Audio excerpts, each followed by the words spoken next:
एक ट्रेन चलती थी कोयला और पानी से, भाप से चला करती थी। तो जो चलती थी स्टेशन पर पहुंचती थी, वहां से छूटने को होती थी।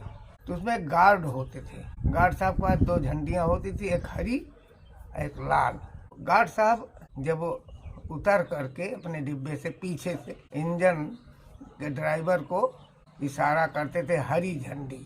जब हरी झंडी दिखाते थे तो उसमें एक बना रहता था, उसको खींचते थे तो गड़िया वो कहती थी झक। जब झक करे तो फिर जब आगे बढ़ती बाबू जी बाबू जी बाबू जी बाबू जी बाबू जी जब स्टेशन से बाहर निकल जाती थी, पूरी स्पीड पकड़ लेती थी, बाबू जी की माँ, बाबू जी, बाबू जी की माँ, बाबू जी। फिर जब स्टेशन नजदीक आता था, सिग्नल लाल होता था, बाबू बाबू जी बाबू बाबू जी।